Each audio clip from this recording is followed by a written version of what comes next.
Hello and welcome to another David Ram's live stream. Hope you're all doing very well. Today we're going to be talking about cults infiltrating the vegan movement. So what are we going to exactly be talking about? Is it going to be like satanic rituals, praying to the god of gluten? Get that? Satan, not, okay. Tofu ceremonies, vegetable sacrifice. Are there vegan cults decapitating poor carrots while chanting Socratic method under a candlelit shrine of Earthling Ed? Are there vegan cults devoted to Gary Yourofsky where you have to wear matching skull caps to be a member? You know, those skull caps you can put on where it makes you look like you're bald? And you have to walk around really passionately and dramatically calling out non-vegan bullshit? Are there vegan cult members getting the V for vegan tattooed on their forearms like some kind of absolute nutcase? Anyway, no, it's none of that. Actually, those cults would be pretty cool, to be honest, if it were that. We wouldn't be having this discussion right now. Those kind of cults would be pretty awesome cults to have, especially the Earthling Ed one, praying to the vegan Jesus. But there are some cults and cultish behavior that have slowly but surely infiltrated the vegan movement. I've experienced it myself. I've come across these people with cult-like behaviors, and maybe you have too. Today, we're going to be talking with George Martin, who is the founder of Carnism Debunked, a YouTube channel that focuses on calling out and destroying the ridiculous carnist logic, non-vegan logic, and also making educational vegan content. He's been sharing some information about this kind of cultish behavior, and he's going to join us today to talk about what's really happening in these vegan cults that have infiltrated the vegan movement. So vegan cults, because we're going to get into whether or not these people really are in it for veganism, in it for the animals or not. And we're going to talk about the dangers that these people pose to animal rights, to veganism, to the animals, and to you as well. You know, we're going to get into it. So I'm happy to invite George into the stream now. Welcome, George, to the stream. Welcome. Thanks for being here with us. Yeah, cheers, David. Good to be on. So before we kick off with the discussion about cults, can you tell us a bit about your experience working in the animal rights vegan movement, like how long you've been involved creating content and doing activism? Sure, yeah. Well, I went vegan early 2013. That was after watching Gary Yourofsky's speech in late 2012.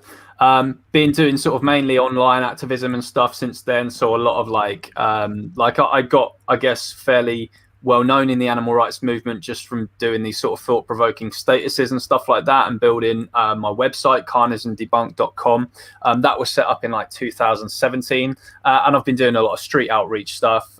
So currently I'm with We the Free. I'm one of the Bristol organisers, co-organiser of the Bristol chapter. So that's talking to people on the street about veganism, showing them sort of the footage that happens and stuff. Cool. So you've been around the block then. Yeah, for sure. Basically, yeah. I'd say like myself personally, I think I came across you and your work through those I don't know what you would call them really. I guess controversial posts on Facebook and I think Facebook is, would I be right in saying that's where you built the most of kind of your following before moving to YouTube and doing YouTube videos? Yes, it was. Yeah. I think I started maybe in about 2014 or something. I just started adding, like, you get sort of more involved in the online vegan community, as it were, just adding the odd vegan you don't know in real life here and there. And then my statuses just started being shared and going sort of viral across the vegan movement, basically. And that way I built up sort of followers in there, and I've created a YouTube channel and stuff since then. But YouTube is very, very hard to get subscribers on. I'm sure we can both agree that that's the real tough nut to crack. YouTube's brutal. YouTube, once you've cracked it, can basically be your full-time job. It can pay a salary for you, but cracking it, you know, it's tough, you know, because you're right. You can get big reach on Facebook, big reach on Instagram, but you can't do that full time and live. You need to go and work at the same time. But if you can crack YouTube, you get everything. You get the reach. You can do great animal rights work, and you can get paid, so you can keep doing more of it, and it just keeps feeding into itself. You're right. Yeah, that's kind of how it goes. And I mean, through your Facebook post, I think those Facebook posts you were making, that's probably where you first came into contact with the kind of cultish behaviors, the kind of cult members we're going to talk about. I think we'll come back to that in a little bit later, like how it personally got to you. But before we get to that, let's define what the hell we're even talking about, because this cult behavior that kind of the cults, the vegan cults that have infiltrated the vegan movement. We're not talking about satanic gluten rituals or earthling edge shrines, as I mentioned earlier. So what exactly are we talking about? What are you talking about specifically when you've been making these posts about cults that have been infiltrating animal rights and vegan spaces? Yeah, lay it out for us. What are we discussing here? So they are cults that are not related to veganism. So when people say, oh, cults within veganism, people can be thinking that it's a vegan specific issue, but it's not. These cults that I've been trying to expose recently are political cults. So we're seeing this sort of new wave of woke culture over the past few years. Pretty much everyone has been affected by this. This kind of cancel culture kind of thing. And what we're seeing now in the vegan community as a result of that is actual groups of people forming this mob mentality and operating exactly how cults operate and forming actual cults within the animal rights movement that is actually disrupting the way things work and causing grief to a lot of people. It's causing mental health problems to a lot of people due to the way that they operate. And it's definitely something we need to work on exposing, because it's ultimately a way of bullying and dividing people. And we need cohesion in the animal liberation movement. We can't be allowing these cults to infect the way that we work. Right. So, I mean, what exactly is the goal of these kind of people then? So political cults is what you refer to them as, political cults that have infiltrated and are dividing people. But then, let's get straight into that. What is the goal? Let's imagine, like, we can discuss whether or not, what that actually looks like in a bit. But what do you think these people are aiming for? Within the animal rights movement, I actually think a lot of the people who are in these cults don't realize that they're in a cult. And I think a lot of them have been manipulated into it through fear. So a lot of people might not have some kind of goal as such. They're just doing what they're being told to do by these political cults because they've created a culture of not being allowed to question things. Right. In wider society, I think it's about power. So this woke cult that we're seeing infiltrate wider society, you must vote for this person or you're a racist scumbag. You're a cis white male, which means that no one can be racist to you and there's no way you can suffer and you're just privileged and blah, blah, blah. You're not allowed to question this, otherwise you're evil, this kind of thing. This is, I think, something that maybe could have started by political lobbying groups in order to get power, probably for the left-wing parties, perhaps. Right. And I think that could be what I don't know if you've heard of the book The Madness of Crowds by Douglas Murray. Yeah. But that goes into great detail about the sort of this cult behavior we're seeing on a wider scale.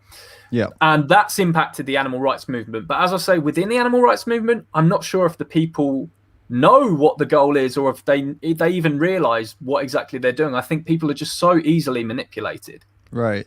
So it's funny because I know about Douglas Murray, and from what I do know about him and that book, actually I listened to that book, listened to it on a road trip because it was I can't remember who recommended it in the end, but yeah, he's been a big victim of cancel culture, and it's often these individuals that are under attack, right? The kind of people who are observing and trying to show, hey, look, there's some problems here, then all of a sudden they're on the firing line, aren't they?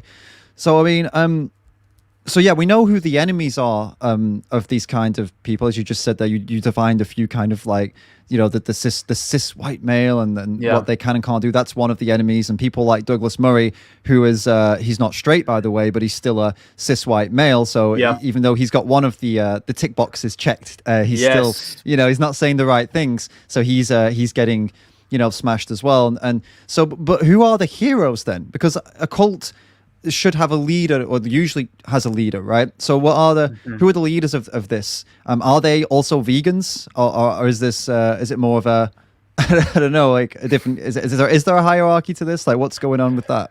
Yeah, despite what they say, because they claim to be anti-hierarchical, there does seem to be some kind of hierarchical structure. I mean, I'm not going to name specific names, but there are sort of Instagrammers and stuff that you know, oh, if this person says this, we'll just do what they say. They play into identity politics. I did a podcast recently with a former cult member who sort of confessed to me, because she hated my guts back in the day. And then the other week, I think it was, she just followed me on Instagram. And bear in mind, I hadn't heard from her for a few years. All I knew about this girl was that she hated me and was practicing all this ridiculous mob mentality stuff. Yeah. And she said to me, George, I have to confess to you, I was a member of a cult. And I know she was one of the sort of leaders of that cult, if that makes sense. So I think there's like these mini cults operating within the animal rights movement. I think she was like the founder of one of the groups where one of these cults were sort of operating on Facebook. They operate often in little groups on Facebook and stuff like that. And she was literally telling people, you know, she would be saying these, you know, these rules that you're just not allowed to question. And if someone were to question sort of these things, you know, she would be telling them it's not your place to question this. You're a white person, or you're an able-bodied person, or whatever it is. And I think also on the wider scale, when we talk about leadership, what these cults tend to do is play into identity politics. So their hierarchy actually goes, it's not so much about individuals, but about who you are genetically. So if you're white, if you're black, and it's like, I think your opinion counts less the more so-called privileged you are. So me and your opinion is worth nothing, jack it, to these people. But a black woman or a trans person or whatever like identity that it is that they're saying is oppressed, that would be the person that everyone just has to listen to, and what they say goes without question. There is a contradiction, though. They do say stuff like, you know, listen to the voices of people of color, for example. They say, shut up and listen to the voices of people of color.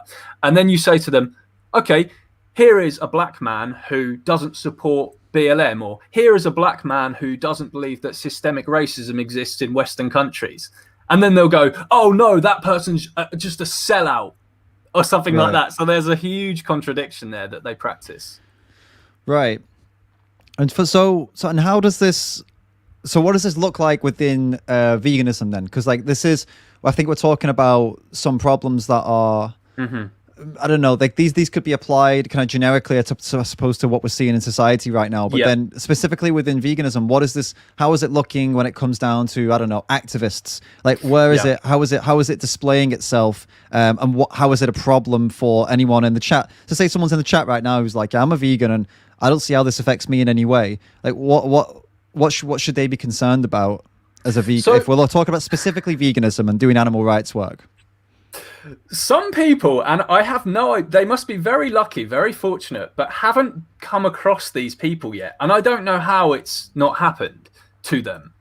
But essentially, I guess the sort of ongoing battle within veganism right now, and where these cults are impacting, it's between the non-intersectionals and the intersectionals. And it's the intersectionals who these groups are operating within.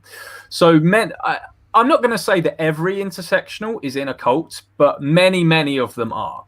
This is the sort of political cult that I'm talking about. So essentially in the animal rights movement, it is within the intersectional spaces that these cults are manifesting. And an example of that, if someone hasn't come across that before or doesn't really know what intersectionality is within veganism or what it means, because people keep saying to me, what is an intersectional vegan? And intersectionals always give this wishy-washy, fluffy definition that sounds nice, right? So the definition that they always use is, you know, to be intersectional is to be against all forms of oppression kind of thing, which is fucking great, right? Doesn't that sound fantastic? Of course, yeah. Right. But that's not what it really means. What an intersectional vegan actually is someone who believes that veganism is as much about human rights as it is about animal rights. And not only that, they believe that veganism is like a radical far left political movement. And this is where this whole woke cult comes in to the animal rights movement. So it's sort of seeping in from outside, and they're creating this mob mentality within veganism, cancelling people because they have a certain opinion, saying, why are you following George Martin? Why are you subscribed to David Rams on YouTube? You can't do this. You know, you're one of them if you subscribe to them. And that's this is the sort of mentality that we're seeing, and this excommunication as well. So the girl Right. I had on my podcast recently, you know, get this, David, right? So she got excommunicated from her cult that she was in about 2 years ago because she shared a quote by an author that the cult didn't like. So they said, why have you just shared this quote on Twitter? And she was like, oh, I just like the quote. Did you realize that it's by this person? Right. And this is kind of, and then I think it kind of hit this, I think she had this kind of awakening that was like, fuck, this is what I've been doing to other people. So she got excommunicated from the cult for that. They just kicked her out, no questions. They said, you're a this, you're a that. Every name under the sun. She What was was in the this quote? What was it? I don't even know what. I don't Oh. think it was any kind of bad. That would have been was, interesting. Yeah. Okay. And she was in this cult, by the way, with her best friends. Guess how many of these best friends she was in the cult with have reached out to her after her mental health got like completely fucked up, basically, as a result of being bullied and dogpiled, and she was excommunicated for 2 years. Guess how many have reached out to her just to check if she's okay? I don't think many, if any. Maybe one. Not a single one, None. David. None. So not a single one. And she said, George, and what this shows is that this is a cult, because what it is if any of them dare reach out to you, you know, it's this fear that they have. It's like, well, now they're going to come for me next, or I'm a this. Could you imagine that? One of your best friends, you just don't speak to them for 2 years because they get kicked out of some cult because they shared a quote from an author. It's madness, mate. Yeah. It's madness. And it reminds me a little bit, actually, now you're mentioning it, it reminds me a little bit of what happened with me when I was, you know, as you could call it, dishonorably discharged from the Save movement. Yeah. You know, that kind of like kicked out with shame and sending emails out claiming I was, you know, oh my God, I don't want to get into that. There's a video on my channel. If you haven't seen that already, just type in the Save movement, David Rams, that you'll see. And a lot of people around that time, as I decided to step up a little bit more and be more myself and post more things, I actually found a lot of people from both within and without Save who I had met in person and I thought I was on good terms with, just all of a sudden started to unfollow me and talking about me behind my back and turning on me, all because it was almost like they felt I'd been some kind of undercover alt-right, you know, monster, like some undercover Nazi or something. And it's like, what? Because I have a few disagreements on how we do things regarding, people of different ethnicities and how to. Because long story short, Save wanted to incorporate more content and more interviews with specifically black people. And I didn't agree with just selecting black people because they were black. I said, no, how about I select people who are great and happen to be black? I mean, that feels like it's right to me, rather than patronizing them and just saying, hey, you're black, you'll do. What? That's fucked up. And we disagreed on that. And then that made me some kind of monster. And it made them some kind of savior for patronizing people.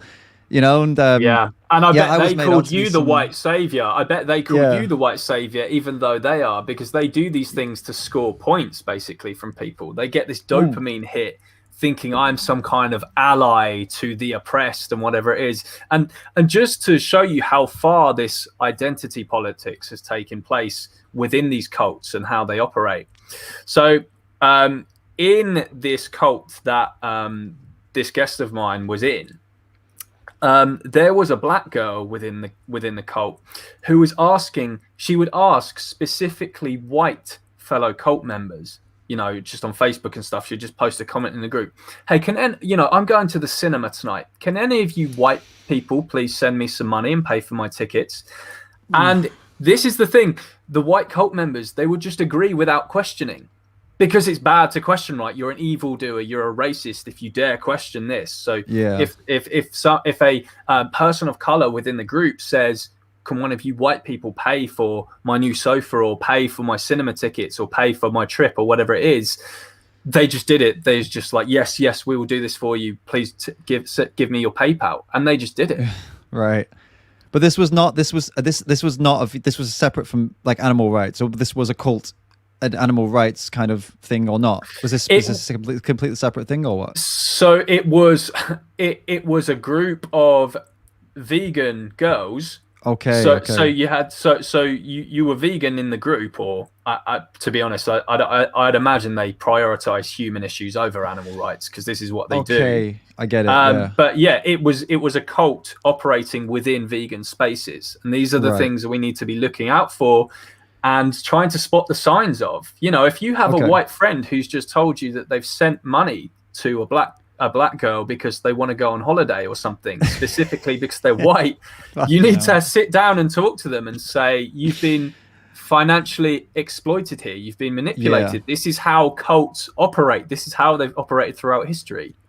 Yeah, no, that's a really fair point. It's pretty damning, isn't it? Damning evidence that there is a cult happening here, or if it's not a cult. Okay, let's be clear, because a cult has a specific definition in that doesn't it need like specific leaders and specific. We can say it's cult behavior, and it's people that are all together acting like a cult, but maybe it wouldn't formally be like a cult as such. But well, then again, actually, going back on that, if a load of people are together acting like they're in cultish behavior, then I guess that would be a cult, wouldn't it? Yeah, any cult, David, will say we're not a cult. So this is the point. It's not up to the cult members to decide whether they're in a cult or not. It's down to rational, unbrainwashed, civilized society to say this is a cult. It's not down to them to say no, we're doing this for the right reasons and blah blah blah. It's down to people like me and you who haven't been brainwashed by this. For sure, and who have actually been impacted by this, to actually say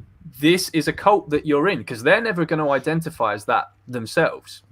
I think there's an element of I'd like to make a distinction here as well, because I think vegans get accused of being being in a cult quite a lot, and there are some elements of animal rights activism that I would have to agree with do look a little bit culty, but I think there's a big difference between what we're talking about here and that. I think I've tried to make a point in the past of making in videos talking about how we should be yourself, right? Be yourself, do your own thing. Don't copy off Earthling Ed, don't copy off Joey, don't copy off me. Yeah, take influence and take inspiration, and reuse some of the arguments they use if you like it, but don't copy things word for word, because then you do start to look like you are some kind of cult member and Joey is your leader or whatever, right? So I think that's like a more harmless thing. People who get inspired and then all of a sudden we're all saying the same fucking thing and we seem like we're all some kind of hive mind. That's a risk, and that's important. But I wouldn't go as far as saying that's a cult. And I think the distinction between the two here is that's harmless and that's not. That's innocent, isn't it? What I've just said. There's nothing wrong with that. It's innocent. But what we're talking about is not innocent at all. Every single group will have one or two things in isolation that might match something to do with a cult. Any group that you look at.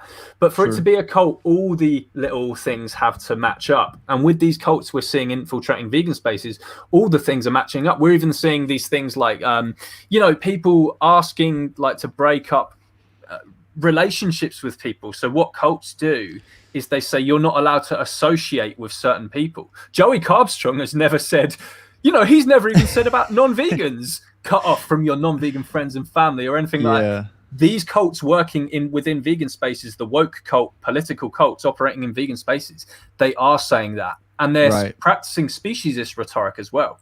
So they will say to like a vegan girl, for example, dump your racist boyfriend. And what they mean by racist is they're not far left, right? Right. But they don't say that. This is how much they prioritize human issues over animal rights. They won't say like dump your non-vegan boyfriend or anything like that. It's always dump this person because they have a political opinion that does not match the cults, and this is evil and this is wrong, and they see the world in very, very black and white terms. There's no nuance about anything, and you're not allowed to question a single thing. These are which is things that so-called leaders of the vegan movement aren't practicing at all. That's a good point. They're not doing these things. It's a very big distinction. You're right. I want to quickly touch on one point. I don't want to get too far into this, but I want to kind of just you can comment on this if you want, but I don't want this to become what we're talking about. Let's focus on cults. But a few people are talking about conservative and things in the comments like left and right. We're going to mention it too, left, right, conservative, liberal, whatever. I just want to make a really clear point here in that a lot of people will watch you or watch me and they'll accuse both of us of being some kind of alt-right, conservative, I don't know, Trump loving and all this silly shit, right? And to my response to that is that to hold the views that you and I hold, as in we both want equality for all, including not just animals, including all different demographics of people. Neither of us wants to see anyone harmed or discriminated against, and we would go to some lengths to make sure we would do something about that if we saw it in our person. But we both focus on the animals at the moment. But in the future, if imagine if veganism was, everyone was vegan, animal rights was solved tomorrow. I don't know about you, but I'd be moving on to another cause, and it would be a human one. Like, I wouldn't just stop, oh well, the animals are dealt with. No, I would move on to a human cause, and I'm sure you would too. So to actual right wingers, we are lefty snowflakes, but to the far left, we are bigots because we're talking about this. So you've got to understand it's subjective, is what I'm trying to say here. It's not an objective thing. It just depends on, whoever is looking out. It depends on where they stand as to what you get categorized as. That's my point. Well, I want to give you an example of this from my personal life, David, that just shows you it just proves your point. Did you know I wasn't called any of this thing that intersectionals call me, these things that intersectionals call me, that these woke cults call me? I wasn't called any of these things until I encountered an intersectional vegan in 2015. So I remember the first time in my life I was ever called a racist. It was December 2015. You actually remember it? Yeah, because it was significant. Because I was woke George before then. I was the guy, George Martin. He cares about racism. He cares about gay rights. He's a snowflake kind of thing. That's who I was compared to, a lot of like bigots and stuff that we have around us in society. But then you meet an intersectional vegan, and suddenly you become this bigot. And the reason that they called me this was because I was saying that what happens to animals is slavery. And she was like, right. Oh, I expect you'll be going to your KKK rally today, George, and blah, blah. And this was like this huge shock for me. I was like, wait, what? I've just been accused of racism for the first time in my life at 26 years old. No one had ever insinuated that I was this before. Now I'm called it all the time, and this just shows what a cult it is. They don't think like normal people. Normal, unbrainwashed people in society don't think these things about me at all. It's just the woke mob. Totally. I actually, but as you were talking about this, I've got another story that's kind of similar to yours. It's very profound to me. Like, I was in Barcelona some years ago. I used to live there, and I remember I've got a similar situation. I'd never been confronted like this before. And somebody was asking me, or they were talking about feminism, and I was like, I think I understand what feminism is. At that point, I was pretty new to the whole, but I was like, I like respect women. I think women should have all the opportunities the same as me. I guess I'd call myself a feminist. I just said it casually like that. Yeah, I guess I would. I'm happy to wear that title. I believe in all the things that you've said, and they laughed at me. There's two of them. They were like laughing at me. They're, you're not a feminist. I was like, why? And they were like, oh, you're just not. You just not. Look at the way you talk. Look at the way you are. You're not a and I was like, what? Like, what have I done? And they didn't give me any solid examples. But I think what they were kind of alluding to is that because I don't know, I guess kind of cocky. I come across as a little bit arrogant, a bit overconfident maybe. And, you're not any of those things, David. It's because you were too normal for them. I don't know. This is what these woke people are like. They're often just complete weirdos. They've often been complete losers in life. And so they form these like little groups and stuff. That could be part of the reason, actually. You asked me right at the start, what is the goals that they're trying to achieve? I think they fall into these groups just because they've just been unsuccessful loser rejects their whole life who, normal society just thought were like weirdos. And so they've just formed these weird extremist little groups that looks at any normal people like us as these bigots. These were vegans too. So this is where it does intersect. Funnily enough, it does intersect. These kind of cults come in, and you're totally right. And that was like you said, that was the first time you'd been kind of faced with the fact that, oh, wait a minute, I'm not woke enough. I thought I was the super woke, and that's kind of what happened to me in that moment. I was like, wait a minute, I get made fun of by my other friends for how much I like defend animals, but also women and other groups. I have been made fun of for being a softy snowflake by my male friends who are like, "You fucking pussy! What the fuck is wrong with you? Saying you love women?" Like, yeah, dude, I'm not gonna rip into some woman with you and laugh at someone because they're fat or something like you are. Like, I used to call them out on this shit. Like, dude, that's fucking. What's wrong with you? Why would you laugh at someone because they're fat or you think they're ugly? Like, it's something. I used to be the guy that people made fun of for that. So then I'm like, now these women are like laughing at me for saying I am like that, and I'm like, what happened? Why am I not? What the fuck is going on here? And it just kind of turned everything around for me. Like you said, that was the moment where I was like, there's something going on here. And this is like like 2015 for me. It was maybe 2016 or 17 actually. So it was around the same time where these things started to pick up in popularity, didn't they? This attitudes towards towards people who weren't woke enough, right? Yeah, that's when it started creeping in around then, and then it's just spread like a cancer within the animal rights movement, and now it is just absolutely everywhere. And we saw this last year with this huge bandwagon within the animal rights movement where they were asking specifically animal rights pages on organizations, why haven't you spoke out about this issue in Minnesota? Why won't you raise the BLM fist? You bigots, how dare you not do this? How many of messages do you think they sent to BLM asking them to speak out against the animal holocaust? How many messages do you think they sent them? Zero. The only people I know, not a single one. The only people I know who actually did that are people who are also like really based, like really rational activists. I know only two. I think maybe only even one. I'm trying to think of the other. But Mariana Panda Noodles on Instagram, she's the only one I saw who actually went to a BLM protest and stood up for the animals when somebody was using a pig's head. Like, she actually said, like, no, that's fucked up. And I didn't see anyone, and she got criticized for that, so yeah. And she's obviously, for those who don't know, she is black. So, but she was still criticized for it. It shouldn't matter that she's black, obviously. It shouldn't make a difference. But anyway, she had the boxes ticked, and she still got criticized for standing up for the animals, Yeah, and she's a victim of racism herself from the woke mob, because how they operate is, if you're not a cis white male, but you go against what the woke mob says, they will call you a sellout or something. So based on your skin color, they call black people, for example, this slur Uncle Tom, for example, is a slur that which is racism. That it's racism to call a black person that, yet they're accusing other people of being racist and they think they're anti-racist. Bullshit. They're the biggest pushers of anti-black racism in the animal rights movement. How many times have you seen in the animal rights movement, someone use the N-word to someone? Now compare that to how many times you've seen them call a black person a sellout or an Uncle Tom or something like that. Yeah. I get it. It's almost kind of, it's like new wave, isn't it? Like new wave racism, but it's kind of, it's being pitched as the answer to racism, which is, it's when you think about it, it is absolutely, it's absolutely ridiculous, right? Yeah.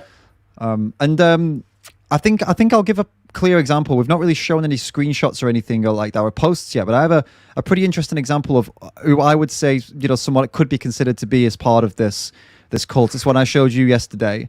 What's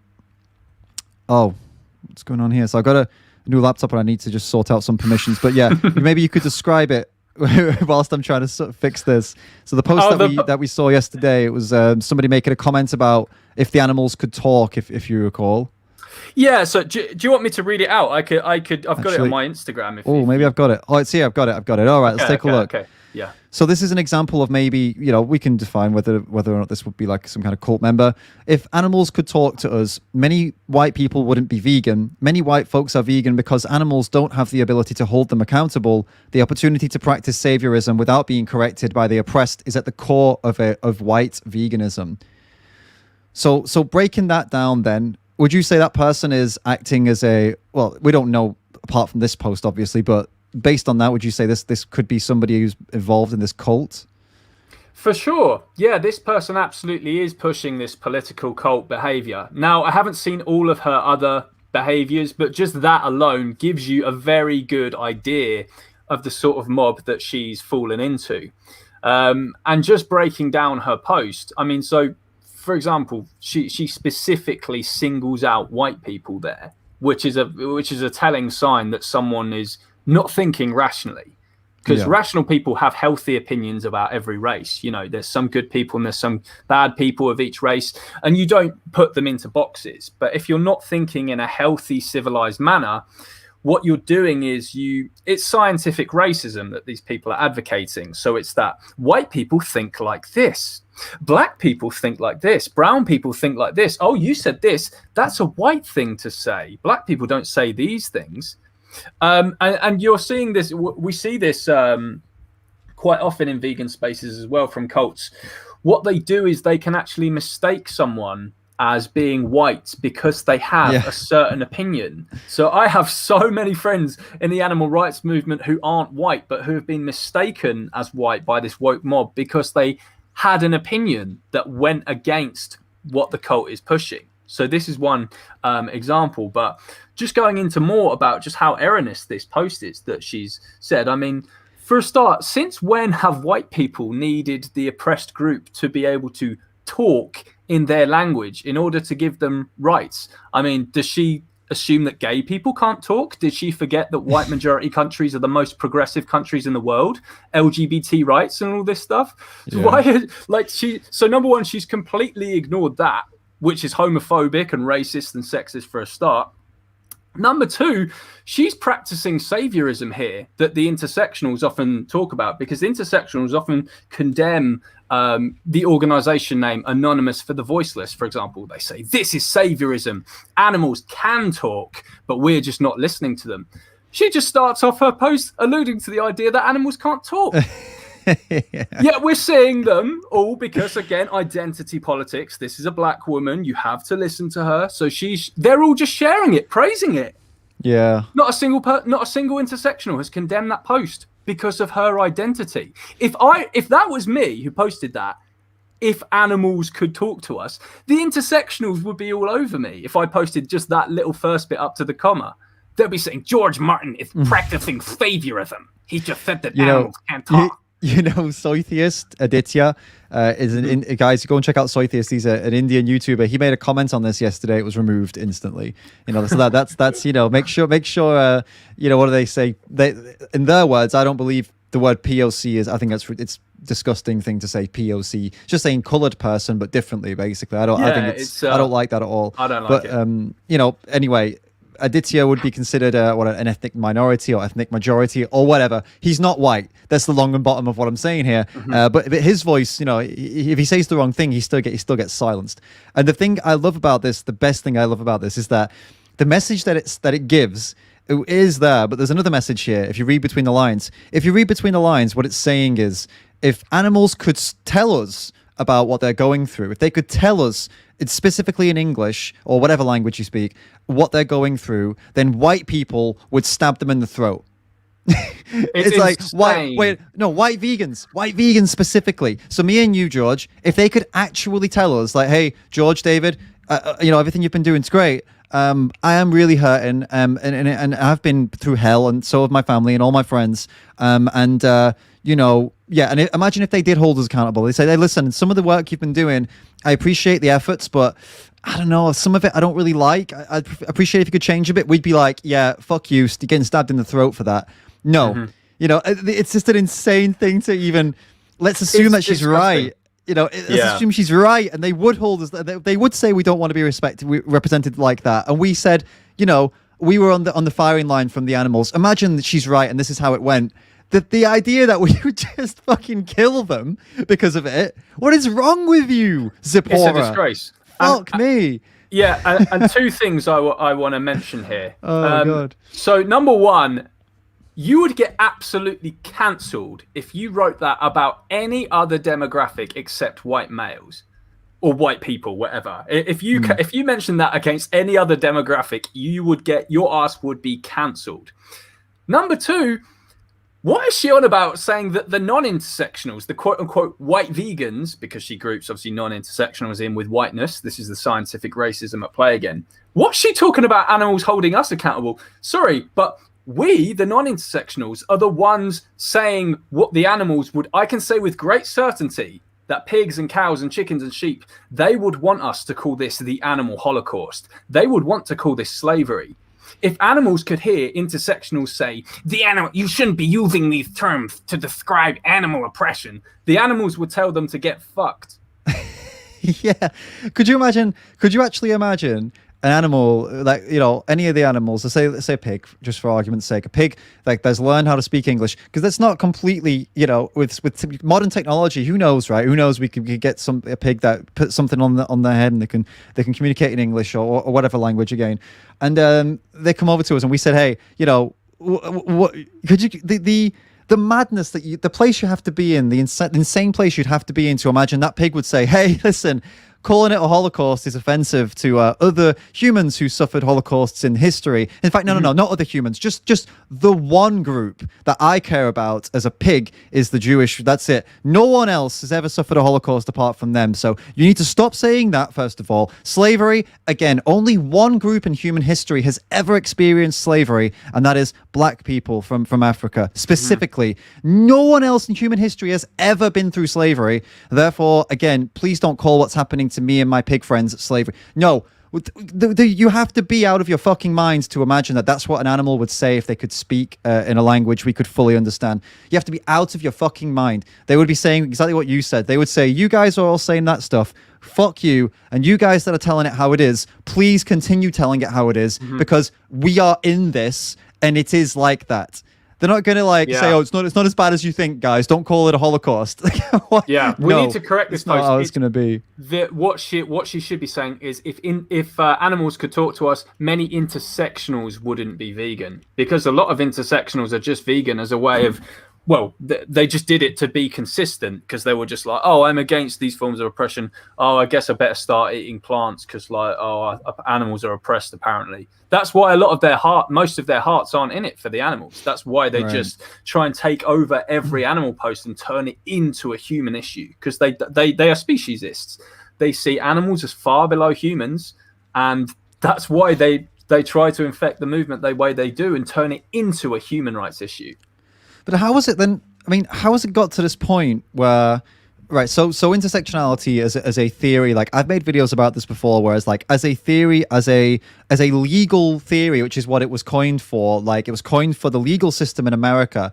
It worked, like, it actually worked, and it helped people, right? The intersectional theory in law, in like the courtroom, it was good, right? So how has it gone from this, a specifically legal thing that helps, specifically, it was like black women in America to be treated with, you know, everything taken into consideration. The idea was that they are a woman and they're also black. They are victims of two different types of oppression in America when this was first introduced, and it was absolutely valid. And to some extent, well, no, not to some extent, it's still valid now in a lot of cases in legal system. It needs to be taken into account that this person could be, or most likely is, you know, it doesn't need to only specifically be black women. It could be anyone. But the point is, it's just taking into consideration their situation, who they are, and what they may or may not be going through. That's the idea of it. How did it get from that, which is fair enough, that, I don't know, I can't see that anyone can say that's irrational. There's nothing irrational about that, in my opinion, to what it is now, where it's just, you know, yeah, you can't speak if you are not here. And if you are, if you fit these little boxes, you can speak, and also you are right no matter what. How did it go from that to that? Do you have any idea on this? It's immoral, brainwashed people who have preyed upon something in order for political gain, and also to compensate for their severe morality deficiencies. So studies actually show that people with these very radical left views, the ones practicing this kind of hatred, they tend to have what's called the dark triad of personality traits. So psychopathy, narcissism, and Machiavellianism. So essentially, it's people just preying on this idea and then trying to hijack it in order to get political gain. They want power. They want everyone to think the way that they do because it gives them a kick. They want to be able to cancel people because that, as I said earlier, they're very unsuccessful people in life. So for most normal, good people, right, success achievements in life come in the form of like career or hitting some kind of PR at the gym or whatever it is. Yeah. For these people, it's about like, haha, I cancelled this person. I got them fired from their job. haha, I managed to call this person out and people shared my status calling them out. Look at me, I'm so fantastic. And this is, I guess, the way they operate, because this is the way they get their dopamine hit from doing these immoral, bullying, negative things. So you could say then, this is getting a little bit deep, but you could actually go as far as saying that this is a symptom of a society where people feel less and less valued, less and less important. It's becoming more and more difficult to actually stand out. Now the internet and social media has just erupted. And this is one of the expressions that people have to try and claw back some of that, my life matters, my life really fucking matters. Whereas, in the past, it was easier to stand out, wasn't it? You could, you had a small community, you didn't have access to billions of people. You had a small community, you go down the pub, you got your own little group of friends, and you'd have your place and you'd be respected and people would know you, and that would be enough, and you'd have achievements within that. Now it's like all of a sudden you can talk to a million people in a click, and it's so much harder to stand out and feel like you are someone. And this is like a symptom of that. This is their way of, okay, I want to fight to be noticed here, and this is one way to get it. I think you're right, and the job market as well is more competitive than ever. So I also think it's to do with careers. Now, this is not looking down on anyone who works a shitty job. This is not me saying this at all. I work a shitty job myself, which I won't go into. But the point is, most of these people who are in these woke cults, in fact, pretty much all of them, none of them are like company directors. None of them are people high up in some kind of law firm, or that, they're these high flying high earners, because those people, they don't bother with all the shit. The people that are in these woke cults, they tend to just have, if you meet them, this for yourself, they tend to just have really crappy jobs, and you can just tell that this is the way that because the promotion ladder or whatever it is. I'm not someone who's focused on the so-called rat race themselves. For me, it's about my activism and stuff. I don't really care about the career world. But I think they're kind of burned because they've got nowhere in life, in this society where everyone's part of this rat race or part of the social media clamor for fame, whatever. And because they've got absolutely nowhere with it, now what they do for their trophies is, instead of bringing home the promotion or the Employee of the Month award, they're using people's heads as a trophy. So they're saying, I managed to cancel this person. And that's their achievement. Yeah, I think the job thing is interesting, actually, and it's probably not so much even about the job itself. It's just about feeling accomplished. If you feel accomplished, like you've achieved things, even if you have a shitty job, if you smash that shitty job, like I've worked shitty jobs, by the way, again, same as you, like no shade, but if you're smashing it and then you wouldn't feel, even though it's shitty, you wouldn't feel the need to go out and do this, because you'd feel accomplished. You'd come home and you'd be like, that's a shitty job, but I am nailing it. And you wouldn't feel, but I guess they're just kind of defeatist in that, well, it's a shitty job and I don't want to be good at it because it's shit. So I'm going to go home and try and gain my accomplishments here instead, which is really sad, isn't it, at the end of the day? Especially with the identity politics and the privilege notion and stuff that they're pushing, which for me is actively harming people who aren't cis white males. So if one of these woke cultists isn't a cis white male, and they're not they're working a crappy job, they're not going to blame that on themselves. They're blaming it on society. They're going, fuck you, I didn't get the promotion because of the color of my skin. I didn't get the promotion because I'm a woman. And this is why I think this whole notion of privilege is very damaging to people who aren't cis white males.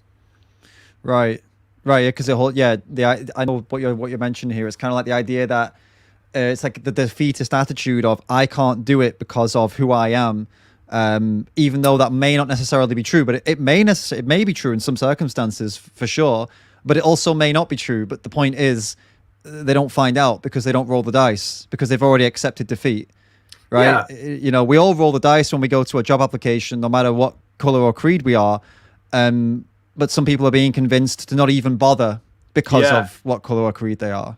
That comment there I've just seen in the chat from Vegan Lincat says, the ones I know personally don't work at all. They're absolutely dysfunctional. Right. Again, this isn't shade at people who are struggling with employment or who don't work a great job. This is just the truth. Meet an intersectional woke cult member and they are never successful in those areas of life that our society deems as success. So it's a societal issue as well, for sure. Yeah.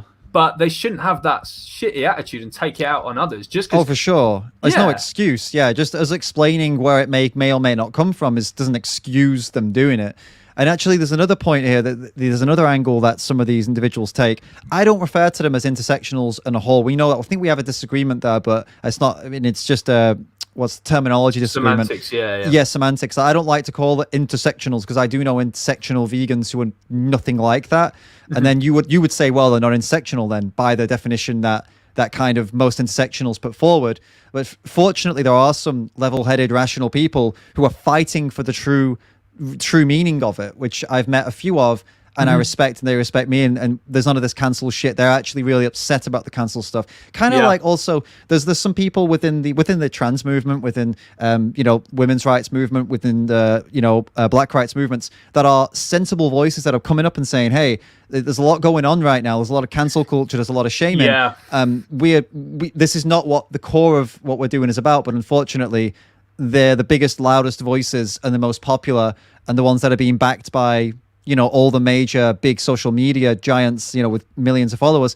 Unfortunately, they're the ones getting all the press. So, it's kind of the same with vegans and intersectional vegans. The ones that we just shown, like this person, and they get more press than the ones who are like, you're right. No, let's take it down a notch. Like, stop trying to cancel people out for being white. you Yeah. know? And it's strange because these people talk about ableism all the time, how you shouldn't be ableist and how, we need to respect people's mental health. They're the main cause of people's mental health problems in the animal rights movement. They're the main reason. If anyone is bullied or depressed or suffering from anxiety or is intimidated within the animal rights movement, it's because of these people. It's not because of anything else. And you try and find every single case of bullying within the animal rights movement you can think of. I bet you 9 times out of 10, it's funny enough from those exact same people with the same political views on everything. That's no coincidence. That's just the way that these people work. And as I said, they're deeply immoral people. So that's why they fall into these cults, because it gives them this sense of, it compensates for morality deficiencies. They're horrible, shitty people. So by being an ally against this or whatever, they now feel like they're a hero, a good person. Yeah, it's like I get it. It's like overcompensating for shortcomings. It can be that for sure. And I think also there's another thing I wanted to mention in that the job situation again. There are some of these individuals who have actually managed to create a working life from this exact thing, as in they are actually able to make income from what they're doing with this, like either on YouTube or with Instagram, like sponsors and stuff like that. Oh, but smash capitalism, right? Yeah. Right, yeah. Yeah, that's a good point. Yeah, it's madness. Except when you're putting ads on my YouTube video, then give me some of that capitalism, daddy. Or whatever, or selling some kind of, print or t-shirt or whatever. Yeah, no, for sure. Punch a Nazi. Yeah, exactly. Punch a Nazi or some stickers and yeah, exactly. Nazi meaning anyone who doesn't agree with me politically. Nazi meaning those 2 white guys who went on YouTube and said, "Hey guys, stop being racist and like let's try and not be in a cult." Fucking bigots, you bigots. I mean, so far in this chat, there's nothing. I mean, the way I see it, there's been nothing controversial. But to someone watching this who was in this cult, oh my goodness, they would have like literally by now, like that video I made where it was the woke person versus Aditya, and at the end of the video, spoiler alert, the woke person's head explodes. Like this is what would be happening right now. If you're actually, God, that's a good point. If you are someone watching this and you see this in yourself and you're realizing, holy fuck, like I think I'm in here, then and you're still here. Well, that's great, because then that means like you're not so far in that you're lost. So I hope this is helping you to kind of come back to reality, come back to the rationale. Because I've been there as well. I wanted to get into this with you as well. I've been there. Like I've been down that path to becoming one of these people. I was almost there until they turned on me. Right. And then I was like, oh, fuck. Oh, my God. Like that was my destiny. Kind of like the person that you said was on your podcast. Like they realized all of a sudden I'd never tried to cancel anyone out or anything like that. But I had said a few things that were like, very much down that route, and I was coming over to the idea of, okay, I see their points, I agree, and then all of a sudden I've said the wrong thing or whatever, I don't know, did the wrong thing, whatever it was. I don't even remember the exact thing, but I just remember how quickly you get turned on, and I was like, I don't even feel like I did anything wrong, and then all of a sudden, it all started to click into place. Like I was almost in a fucking cult.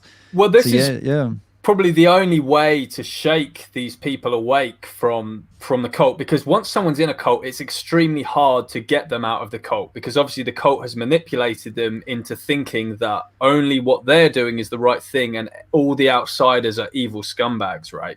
But if you can do to them ultimately what they've been trying to do to other people, and you can shake them awake almost. In fact, I say you do to them. It wouldn't be us that did it to them, but it takes them to get called out by people for sharing something by a problematic author or whatever it is, for them to actually realize, go, holy shit, is this what I was practicing? I was doing this, and now I know how dumb and petty it is to act like that. And this person, by the way, she was deep in this cult. Like, you would never have imagined her to change at all. She's completely different now. Like she's on our wavelength. Like she would be loving this conversation that we're having, and I'll be sending it to her on YouTube afterwards. But she would be agreeing with pretty much everything you and I have said today. Can you imagine going from someone who is instilling hatred of white people, who is saying that all men are these, evil, disgusting rapists, and that, questioning things is wrong, and to dump your boyfriend. I just wanted to clarify that. And, to dump your boyfriend if they have this opinion, and to send money to someone because you're white and you've been born with original sin. And they've now been awakened from this cult, and thank God. And she said, I feel liberated, George. I feel now that it's just this huge weight off my shoulders. And while I've lost friends, I now feel that I can just say things. I can actually say, if I want to question something, I can just say it. If something doesn't make scientific sense to me, if something doesn't make statistical sense to me, I can just say, oh, well, have you examined the evidence? Because evidence, that's something cults hate. They despise evidence. I even saw a screenshot. Do you know, I'm going to try and find it on my... Get this, David. Get this. So I've got a little folder of memes. You should send it me on, and I could put it up for everyone. Just send it me on Instagram. Okay, one sec.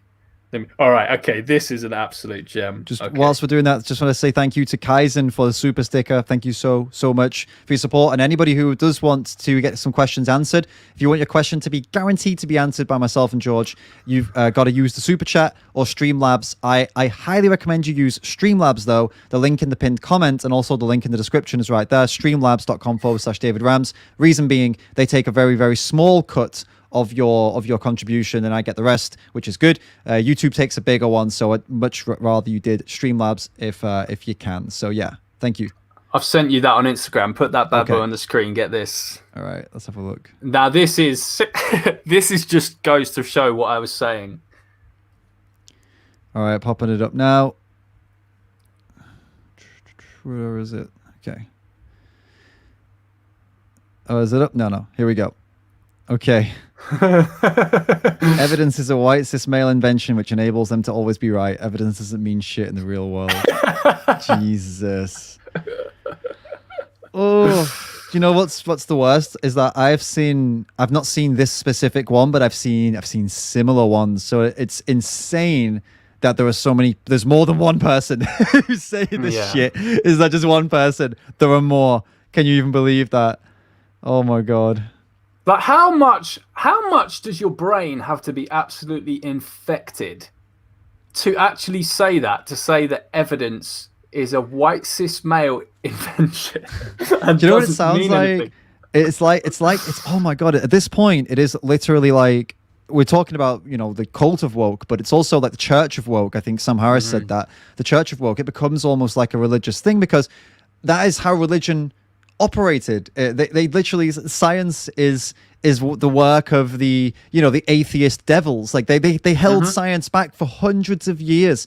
Yep. Do you know how much more advanced people in the comments who don't know this? I bet you do, George. I'm sure you've looked into this because you're into this shit like me. But science and progress in technology was held back by hundreds and hundreds of years simply because religion said no.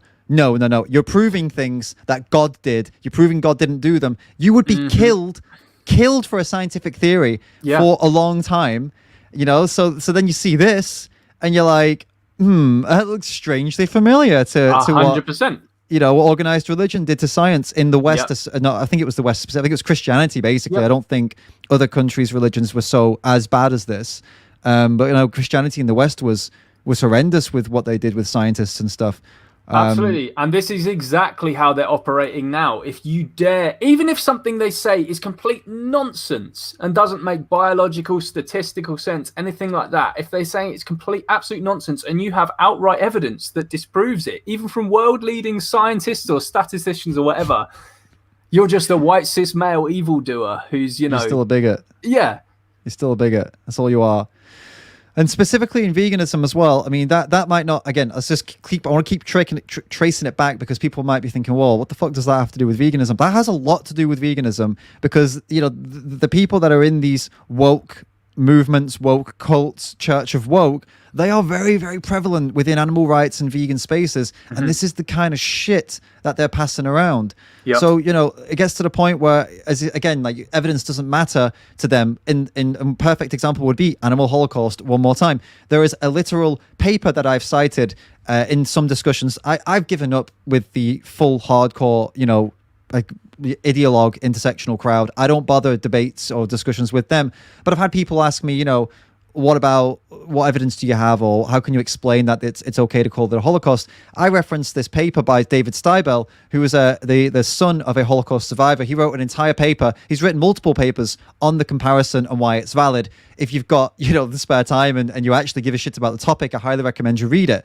But if you passed that on to one of these people based on this, well, it doesn't matter. It's evidence, but it doesn't matter. It's a paper. It doesn't matter. Doesn't matter because that's a white cis male construct. So this David Steibel, I don't care if his dad was a survivor of the Holocaust. Doesn't matter. Doesn't matter that he wrote a paper on why the comparison is valid. Doesn't matter about that. The other dude, I don't remember his name, who wrote the book that you talk about quite a lot that I still haven't managed to read yet. The Eternal Treblinka. Charles Patterson was the writer of that. Yeah. That's evidence. Doesn't matter. Not evidence. It's just a book. It's just someone's opinion. Doesn't matter. Like if we believe this, then then that's it. The argument's over, and it just becomes mob rule. If evidence doesn't exist, it's mob rule. It's just whoever has the most power, the might makes right. Right? Whoever has the most public sway, wins. Doesn't matter if it's right or wrong, evidence-wise. They think as well that they're going against some kind of status quo, and they're some part of resistance. Mate, they're pushing the status quo. They're just doing everything that the celebrities are saying, that the news anchors are saying, that all the athletes are doing. They're just pushing what all the in power, all the rich are doing, and they think that they're part of this savage resistance against the system. They're the far left always used to say that we're the ones who are raging against the machine. Mate, you are the machine at the moment. The woke mob absolutely is the machine. You're the ones getting people cancelled from their jobs. It's not the other way round. White males are the ones who you're allowed to condemn without being cancelled. But if you dare say a thing about anyone else, you'll get cancelled. So they're not the anti-resistance people that they think they are. No, absolutely. It's like those memes. I've seen some funny memes where it's like man claims to be part of the resistance supported by all major corporations, the news, the current president of the United States. Yeah. So it's like, what are you resisting exactly right now? Yeah. You're resisting Coca-Cola. I mean, Coca-Cola with their "Be Less White" seminar. Yeah. Oh God, yeah, like things like that. The corporations are just pushing this shit as well. This utter shit that is being pushed by the woke mob. This is what they're pushing as well. So what even is their argument here? They are the machine. And what's even worse? Actually, I don't want to get too deep into this, but what's even worse about this is that, okay, say if those organizations actually did give a shit, it wouldn't be as bad if they just thought they were doing what is right because they were convinced. It's okay. That's an innocent thing. They're not. The organizations aren't trying to cancel people out. They're just doing what they think is right based on what the people say is right. They're not in touch, right? That would be fair enough. But it's not. The corporations and organizations and politicians like big people in power or whatever, they're not doing it because they think it's right. They're doing it for publicity and to make you vote for them, to make you buy their products. So they're just doing it for power. So it's like, it makes it so much worse, you know? And what does that tell you? Much worse. It tells you that the more in power group are the ones who are talking about how they're all oppressed and blah, blah, blah. And the system is stacked like, oh, the system is stacked against me. And, you know, I'm part of this like group that blah, blah, blah. But it's like the corporations are listening to all those people. Whereas they won't, because they know that that's the safest option for them, because that's the current machine that is being pushed. So the woke mob is the ones that are actually being listened to. The so-called racist machine that they're talking about and the sexist patriarchy, they're the ones that the corporations like, no, we can't say the shit that they're saying. That'll be a financial disaster for us. We have to say what's popular. We have to say the status quo, which is being pushed by the woke mob. Exactly. The sickening. It's sickening, to be honest with you. It sickens me, how corporations jump on these woke bandwagons, like literally using people's either real or perceived, or it's either perceived to be real or real issues, right? By people. Either way, these organizations are using that either, and if they are, let's imagine people actually have, you know, or let's not imagine, some people actually have real issues that need to be fought for. But these organizations, that's not what they're doing when they say, we support you. They're not. They're just trying to get the quick buck. It's just disgusting. It's sick. It sickens me, honestly, sickens me. It's well, talking about these real issues and stuff that you mentioned, Douglas Murray mentioned in his book, The Madness of Crowds, something called George and the Dragon Syndrome. So George slays the massive. So this is a metaphor for oppression. Okay, so George slays the mighty dragon. Let's say the dragon represents all that is oppression. So it could be like, you know, talking about, you know, the disgusting racism that black people faced during the time of the civil rights movement, for example. So he slays that dragon. But now what George does, now that he's slayed that massive fuck off dragon, is he gets bored because too much stuff is like good now. We're too like equal kind of thing. So what he does now is he goes around just stabbing these tiny little harmless lizards. And this is what the woke mob is doing. They're just finding things to be offended by. I mean, you know, one case I saw by one of these woke cult members in the vegan movement a few years back, he was saying that the vegan flag, David, is racist. Yeah. But why? Why did he say that? Go on. I don't know. What was it? Try and guess. You got to guess. Because it's made by white people. It's even dumber than that. Oh yeah, because you're it's not thinking dumb enough, David. You have to dumb yourself. It doesn't have black in it. Maybe the color, it has a strip of white in it. Oh man, because you know the vegan flag is green, white, and blue. So he was perpetuating that the vegan flag is racist because it has a strip of white in it. So this is the George and the Dragon syndrome. He's slayed. Yeah, I get it. The fuck off dragon has been slayed. So now he's got to go around picking on some tiny little lizard. Right. Because that's how he gets. You could even say he's going around people's houses being like, hey, that looks like dragon. You're like, no, it's my dog. It looks to me like a dragon. I think I need to kill it. No, it's my dog. My dog's chill. Leave my dog. No, I'm going to have to kill that. No, it's not a dragon. This is my dog. Go away. This is kind of what we're talking about here. People are like, no. This person's not it's not racist. The vegan flag's not racist. Just relax. They're like, it is. No, it's not. You go find another thing to fight. This is not it. Yeah. You got to be like, but people, the problem is, and this is what people are saying in the chat. They're like, oh my God, George is so brave for saying these things. Like David and George are both so brave for saying these things. This is the problem, because these people come over and they're trying to stab your dog like your dog's a dragon. And a lot of people are too scared to say my dog's not a dragon. And they're like, kill it. Kill that dragon. Kill my dragon. That's my dragon dog. They're not actually able to stand up. And it's not, I don't think it's anyone's fault. I think it's natural to be a bit scared of saying, no. They're saying a dragon, right? It is scary to stand up and say something. You know what's worrying, David? We haven't actually even said anything, a single thing in this live stream that's actually controversial. No. We're only said stuff that's controversial to the current climate, which is pushing this mentality of you can't question this, you can't say that. And so people will see us as being brave, whatever, for just saying these things. That normal, healthy people with just normal opinions wouldn't even bat an eye on us saying. Yeah, yeah, and I think I'd like to even like go further into like the whole, just to clarify what normal or abnormal even means at this point, because I say the same thing as well. I say I always refer to it as the average person, meaning that someone who's not like completely indoctrinated into this, like the average.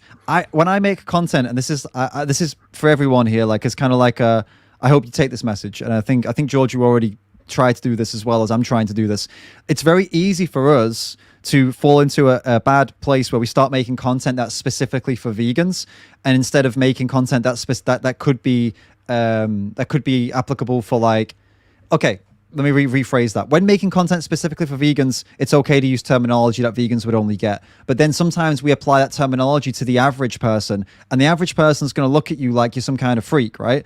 So when you say normal, that's what I'm understanding you mean, the average person. The average person would listen to this idea, the vegan flag is racist, and say, you're a fucking idiot, you know? And I think that also applies to content creators like me and you. When we make content that we want non-vegans to see, I would say we would do a lot better if we avoided certain terminology and wording that would make them think that we were also some weirdo fucking idiots. As you keep it as like as realistic as possible. Like, try and remember a time before you got really, really into this, you know, world, and then remove yourself from it and try and talk in a language that you would have spoken about before. Because the average person who's just finished a shift, goes home to their family, doesn't have a fucking clue about like, oh, what, you know, the intricacies of animal exploitation and you know, all, you know, even that animal exploitation, that terminology is so normal for us, but it's so bizarre for somebody who's literally just turned on YouTube and, oh, a vegan, you know, they're going to be like, what do you mean? What's exploitation? You don't really think about that on a day-to-day basis, you know.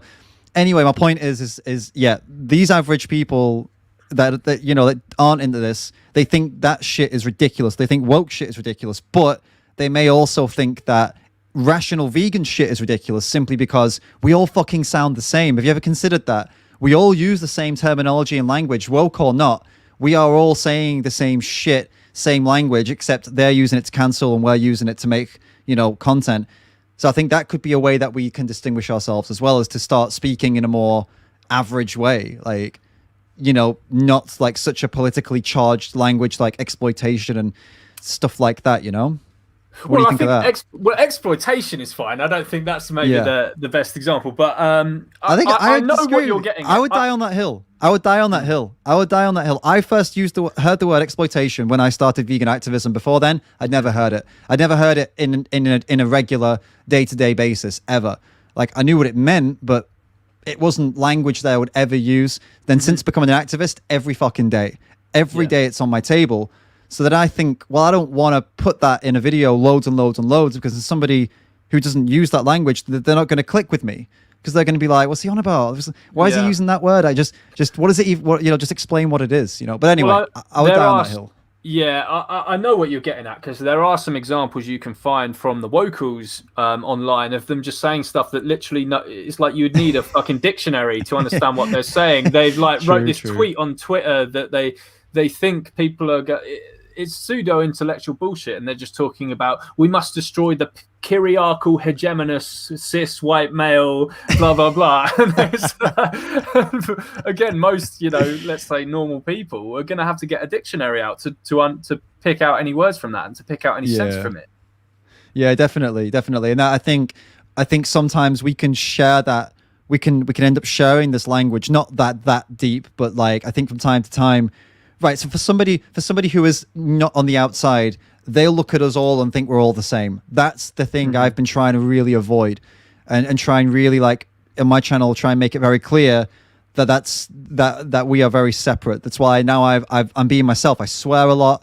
I'm using a lot of British slang now. I mean, I'm still speaking clearly. I'm not turned into a chorler. We're just going to talk like fucking dickhead all the time, and people can't fucking understand me. You can understand all of that, but somebody who's non-native would probably be like, what the fuck did you just say? You know, I've not gone that far, but I'm also trying to be more myself, right? And you do it as well on your channel. You are yourself. You do talk with your own, you know, you use language that is, I understand it as very British, the way you speak. And I think that's really good. And I think that's, if we get more of that, I think, and away from, you know, overly complex language that these people tend to kind of use because they like to feel superior. I think the more we avoid that, I think that's going to be really helpful. And that kind of takes me on to the next points, really, in that, you've clashed with these people before. You've had full on head to head collisions with these individuals, and you've learned how to go and handle it and deal with it, probably through a lot of trial and error, I would assume. So why don't you tell us maybe one or two examples of specifically the things that have happened to you and exposed you to these people, and how you got past it and kind of handled it? Yeah, sure. I mean, so it's you get a lot of these sort of call out posts and stuff. And so often when I log into Instagram, I'll just see Carnism Debunked has been mentioned in a story or something. And it'll be one of these woke mob people saying something like, please remember to unfollow Carnism Debunked and that kind of stuff. Right. So that stuff happens all the time. I've had them come to my posts about animal rights, and turn it into a discussion about human rights, and then call anyone, including me, who disagrees that this is the right way to go about this, calling them racist and sexist and patriarchal, misogynist, and every label under the sun. Obviously, I had the whole AV situation that happened last year when the whole movement, including Paul Nassau, unfortunately pandered to the woke mob. Now, you did I know you're not going to want to comment on this because you obviously you want to be a mediator in this, and you had us both on for live streams. Obviously, you had Paul Nassau on, you've got me on this year. But like, if anyone does want to read into more of that, you can go on my YouTube, and I've done a video called "Is AV Politically Neutral?" In which you can look at that. So that greatly affected me and Anonymous to the Voiceless as an organization, because now I think they've lost their own political neutrality due to bending the knee to the woke mob, just to conforming to the current status quo. So it's definitely impacted the animal rights movement a lot, and myself. And I wanted to also mention that, these little things, like obviously the thing with AV wasn't great with you guys and how that went down. Obviously, the being tagged in stories is never fun. When you open your phone and you're like, oh, fucking hell. But it could always be good as well. You're like, oh my God, yeah, I've been tagged in so many stuff. Oh, okay. All right, it's that. All right. Like, fucking hell, why? But you know what? It doesn't really happen to me much anymore. And you know why? Because I just got block happy. I just stopped even trying to engage with these people. And there aren't that many of them. It's just that they're very loud. And once you start blocking, I blocked maybe 10 people, and then it almost never happens now. Oh, that definitely helps. Yeah. The thing is, I think there's a few like big key voices, like cult leaders, so on, that they sort of just bow down to. And if you block them, that does help a lot. But then, it's obviously more occasional now that you'll just get like a negative tag or something like that. Or you'll just see your name mentioned somewhere. I get sent a lot of screenshots by people. Like I saw this one the other day, is just sort of like, George Martin is a racist prick, and anyone who associates with him is scum, and this kind of stuff. I'll be I saw one the other day, again, cult mentality. I'll be unfriending anyone who doesn't unfriend George Martin on Facebook. Just that's me done then, isn't it? Fucking hell, you're man. Fucked, mate. Yeah, I'm screwed now. Why have I done this? I knew I shouldn't have done this, man. This is the exact reason. God, I was having second thoughts. I was having cold feet. I was like, should I cancel it? Because I knew this was going to happen. Fuck. Yeah. Well, there it is. I'm going to close my account then. That's it. I'll just cancel, close my channel today.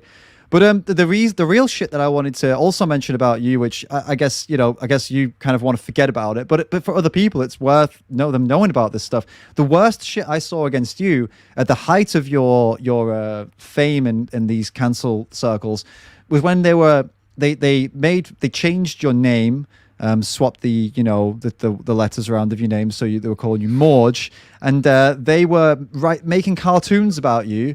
And all that shit. There was literally, I'm not going to tell you where it is and what the page is, because I don't want to give them any more attention. I know the one you mean, though. Yeah. Right. There's a Facebook page, and they were making cartoons and making fun of people that didn't align with them politically. And George, you've been on there, haven't you, a few times as well? I've been on there a few times as well. I remember that. And but George was on there like consistently, and the cartoons themselves were like, all right, they're stupid. They're just people that are trying to cause shit. But the cartoons themselves weren't the worst. It was the comments. Oh my God, the people, they're so vindictive, vicious, horrible people, and they genuinely. It seemed to me like they. Maybe online at least, they would be happy to like physically harm you for their perceived ideas that you are just Satan. Like they literally, it seemed like they actually believed that you were the devil in human form. And in person, they probably would have shit themselves and said nothing. But online, it felt like they would actually be happy to, actually punch a Nazi, come and punch you because they believed you were a Nazi.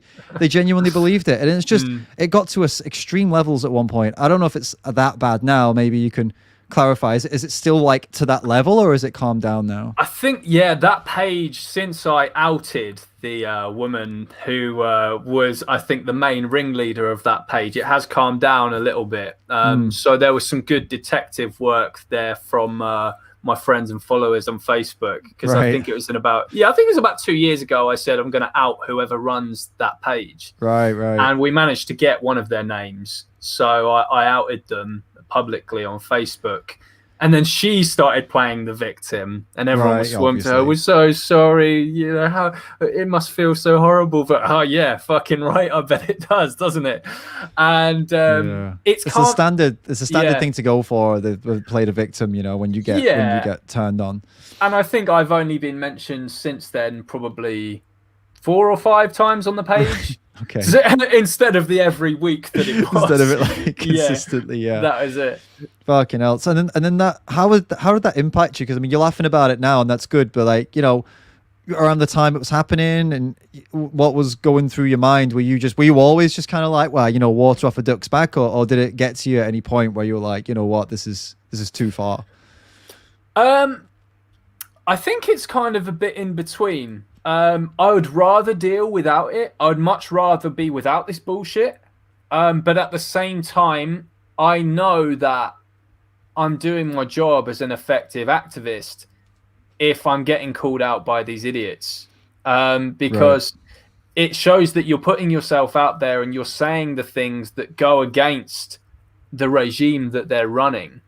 And that, for me, is the sign of someone who's, standing up against the mob and is actually doing something right. And every effective activist throughout history that you looked at, they were despised not only outside of their movement, but within their own movement as well. Yeah. Look at Gandhi. He was despised by so many people in India, like the nationalists and stuff. Martin Luther King was called like a sellout and all these other racial slurs because of the stuff going on in the civil rights movement. So him and X were two sort of different ways of dealing with things, and each of those got would get hate from people within the civil rights movement, within the movement for black rights. You had at the time of the fight for women's suffrage, you had the suffragettes and the suffragists. And this is just going to happen if you have any kind of platform within the animal rights movement. There will be lots of people, kind people who like you, but you also have lots of people who hate your guts. And that's just going to happen. And the more known I get within the animal rights movement, the more haters I'm going to get. And that's just the way it's going to go. So let me just clarify what you said there, make sure I understood it properly. So what you're saying is that you are just like MLK, Gandhi, the suffragetts. You as a white cis male, you're saying that you're the same, right? That's what you're saying, yeah? No. Yeah. So, I'm playing the part of the cult member right now. Like, is that what you're trying to say? Oh, that's the meme. Maybe I was, yeah. They're going to make this meme, you know that, right? If any of them got this clip, this is the one they would take. George Martin thinks he's the same.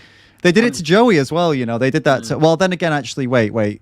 No, wait. Let me remember this properly. Joey did actually post a meme of him with a microphone alongside Gandhi and MLK, but he didn't make the meme, but he reposted the meme. He got absolutely fucking slated for it, and he was saying he was like, "Whoa, I didn't fucking make it. I just reposted it as like, oh, that's a nice thing. I feel honored to somebody even thought of me like that." Yeah. But he still got cancelled for it, not the person who made it.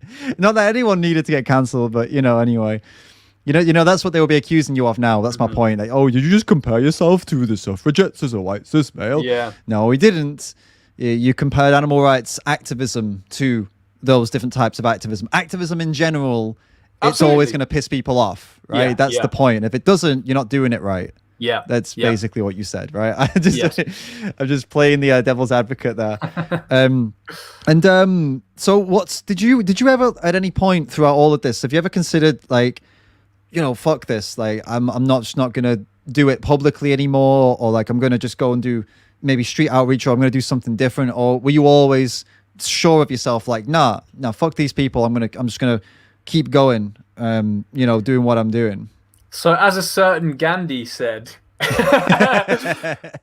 even if you're right and you know it, speak the truth. Even if you're an army of one, the truth is still the truth. So I will carry on speaking out no matter what these people say, no matter what these people do, because you have to be sure in yourself. Because the way these cults operate is they try to manipulate people into thinking they're some kind of bad person. They use this fallacy called Kafka trapping. What Kafka trapping is, it's when you accuse someone of something and then they deny the very thing you're accusing them of, and then that makes them that thing you're accusing them of. Okay. They're doing this, you're a racist because you're a white person and all white people are racist. Actually, no, I'm not a racist. Well, that's white fragility. You're practicing white fragility now because what you're doing, you're doubling down on this, and this makes you more of a racist. Yeah. So this is how they manipulate people. It's like, and I won't be manipulated by that. I won't conform to that. I know it's not that I think. I know that I'm not a single fucking one of these things that these people call me. I know that I'm a morally good person, and that these people are immoral fucking trash. And that's why they're saying what they're saying. They're the ones who are these things. I'm not. It's like, and I really feel that what you said, and I have to admit that I've been on the side of this where someone said that to me, something along those lines, like if you're denying this, then clearly you've not done the work. Oh yeah, clearly you've not, that thing you've not done the work, you've not researched, you've not looked inside to really look at your racism or whatever. And for a second, when they come across so overwhelmingly like sure of themselves, for a split second I was like, you know what? Maybe like, am I actually? Do I actually hate people that aren't white? Like, is no? And you're like, no. What the fuck? Yeah. I've never like done or said anything, to that effect, and I've never thought that, in my head, like, oh, they are because of that or whatever. So it's like, no. And if I ever have done that, or it's unknown to me. You know what I mean? It's like, But if I had done that and somebody, if it's not like they're giving evidence. Like, imagine if you actually had done something like that and someone had said, hey, like, let me tell you an example. This is really personal, but I'm going to say it anyway. Fuck it, right? As an example where somebody actually did mention something to me that I was like, oh, you've maybe got a point there. I just said I wasn't usually attracted to people of a certain ethnicity. I said specifically one ethnicity. I won't say what, because it's not about that. I said that just as a casual comment, like, I'm not usually attracted to people of a certain ethnicity, this one. And she said, well, that's kind of racist. And I was like, how is it racist? And she said, well, why do you think that is? Where does that come from? And I said, I don't know. I guess I was born with it. And she was like, yeah, it could be that, or it could be just the way that you've been raised. It could be that you're in your environment that's led you to that point. So do you not think maybe you could look into that a bit and figure out maybe if it is kind of like it's not an important racism, obviously it's not harmful, but it could be a form of discrimination that you have. And I was like, okay, I'll think about it. And I was like, that was food for thought. That was like, all right, then maybe you're onto something there. Now, if someone brings something like that up, and that's a topic of discussion, I think that's good. I think that's like, okay, you found something, you have some kind of evidence here that could be something going on, and you've given it to me with a bit of feedback. And I'm like, no, I don't really like what you're saying, but I'll listen to it. And like, it's sensible. It's a sensible, rational thing to bring up and have a discussion about. Like, that's an interesting point. But what you're saying here is that like kind of you're racist because you're white and you denying it makes you more racist. That's completely irrational. So that's like a comparison of two things. Yes. I would say that is, the big difference between the two, right? The big distinction between the two. Would you agree with the example there, the comparison?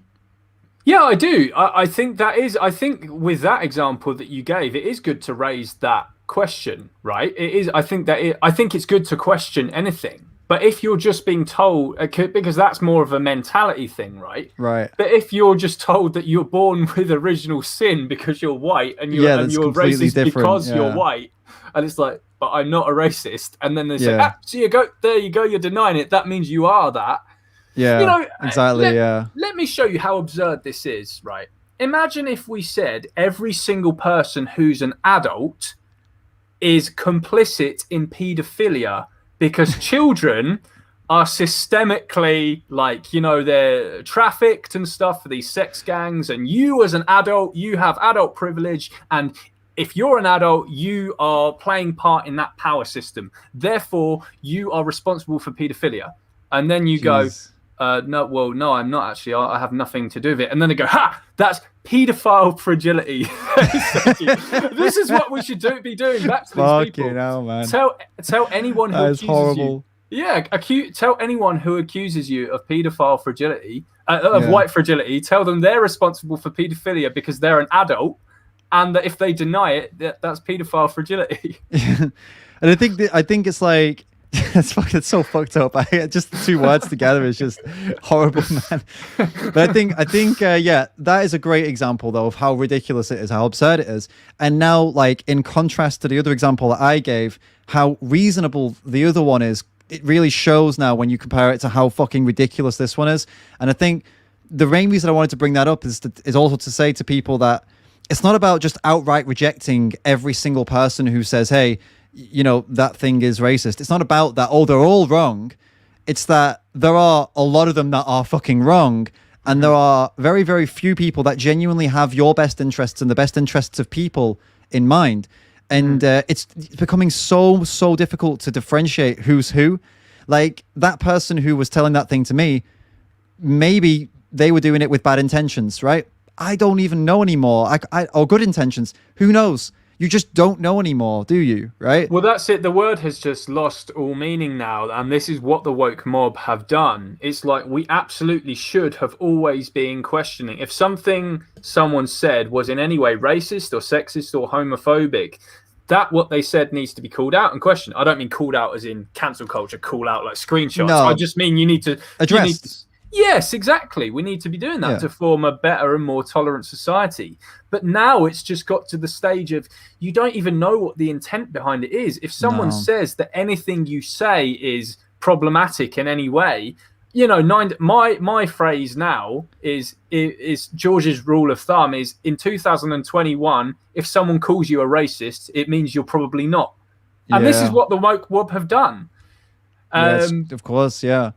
It's completely true. We don't even take it seriously anymore. If someone gets labelled something, why would we even take that seriously anymore after what they've done? If the vegan flag is racist because it has a strip of white on it, how the fuck am I meant to take seriously the claim that anything I say is in any way discriminatory at all? Yeah, because that's your meter stick, that's your measurement for things that are racist. I'm not going to listen to you. And this is the problem. This is how it will only work against these people. But then again, they're not interested in the majority of them aren't interested in creating a more equal and fair world. They're interested in power. But the problem is that on their selfish quest for power, it is the people that they are defending that are suffering the most within veganism and also outside of veganism.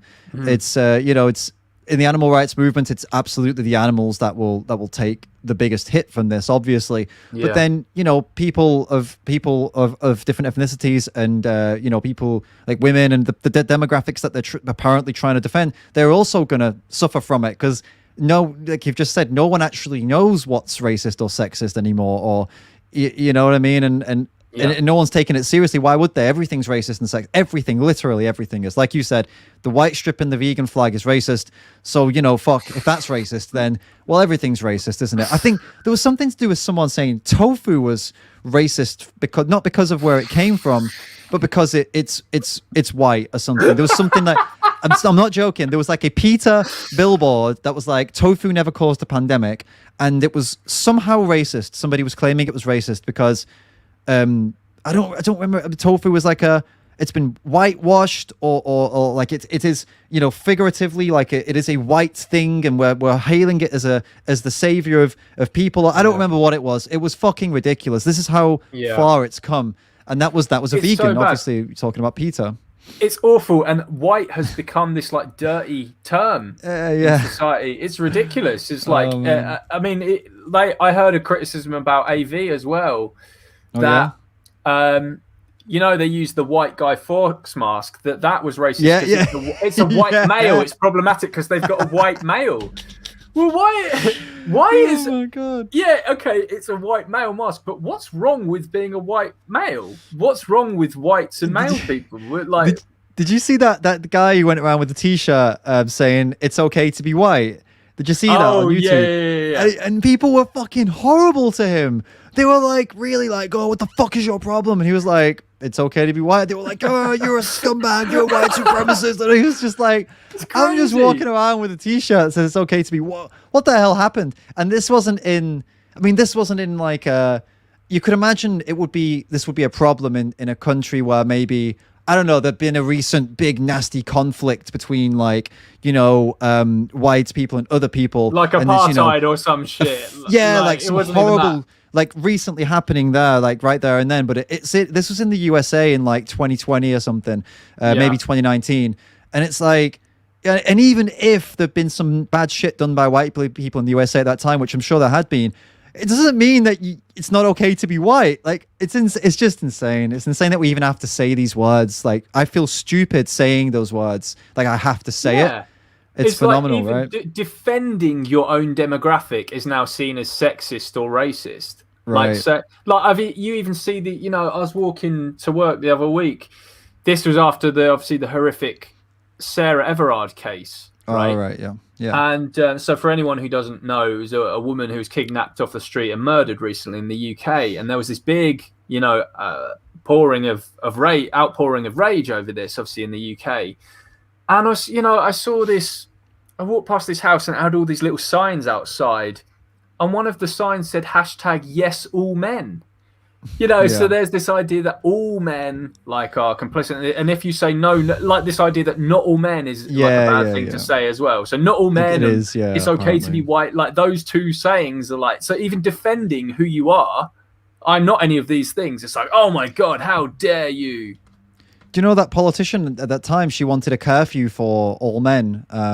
What was it in that area? Yeah, like a 6 p.m., 7 p.m., something like curfew. All men had to be inside at a certain time to make the streets safer.